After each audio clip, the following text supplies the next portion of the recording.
So the other day a friend of mine showed me a video of Ed Sheeran playing an acoustic version of one of his really popular songs in a radio show. He was obviously playing acoustic guitar and vocals like he often does. So we watched the video, we quickly figured out which chords he was playing, and I started, noodling around the same chords, finger picking like he was doing really. But I was playing it with a lot of groove and percussions and things like that, which is fairly common if you think about it. And then this friend of mine was really interested in what I was doing on the right hand to get that groove and get those percussions down. So I figured that could be a good topic to talk about, since you often ask me in the comments of my videos what I do on the right hand when I play my fingerstyle acoustic patterns in the R&B and Neo-Soul chord progressions on the channel. But let's go step by step. So the first thing that my friend and I were doing when we were watching the video was literally just figuring out the chords that Ed Sheeran was playing, and we figured that it was like G sharp minor, C sharp minor, E, F sharp. Okay, I can't really remember what Ed Sheeran song this is, but if you guys know it, if you guys recognize it, please let me know in the comments below. Okay, so after that I just started playing what pretty much he was doing in the video. So he was doing an arpeggio and I was playing a 4-note arpeggio for each of these chords.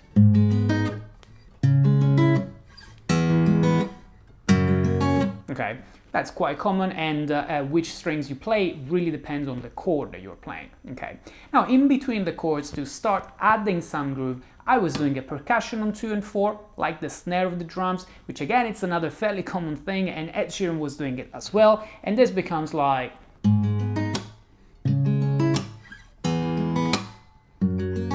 Okay, but to me this is quite okay, but pretty boring after a while, and you need to add something else to get even more groove. And this is the thing that I always do, even in my videos, in my R&B and Neo-Soul acoustic guitar progressions. I try to play as much as possible ghost notes with my right hand after the percussions. Let me show you what I mean.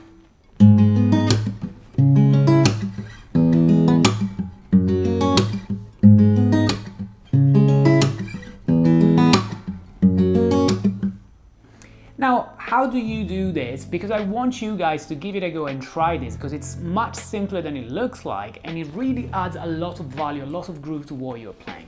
So as I said, I start with a 4-string arpeggio, followed by a percussion. You can count it in 16ths if you like 1 E and 2, just to make sure that you know that the percussion is on 2, and then the following one will be on 4.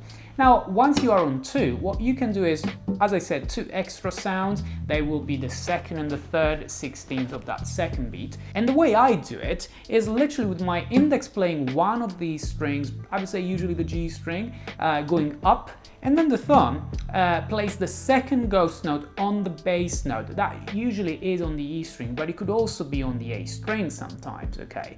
So it goes like... Okay, very simple really. No rush, you count it like 1 E and up to E end. And then when you apply this to all of the chords, it becomes really interesting.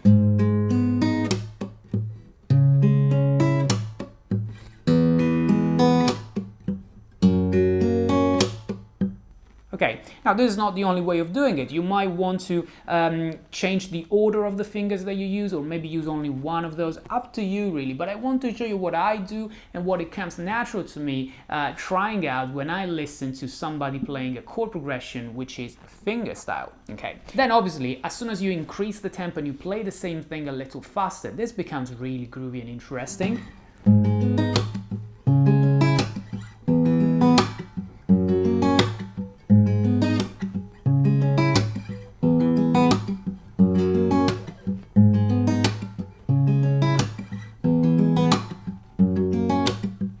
And so on. Okay, I do have the Ed Sheeran melody in mind, what he sings, but I can't really remember what's the title, so again, let me know in the comments. Right guys, so you can now apply this trick to all of your chord progressions that you play finger picking anytime you want to play R&B, Neo-Soul acoustic guitar, and you really want to be groovy. This really fits all of the other chord progressions that you find on this channel.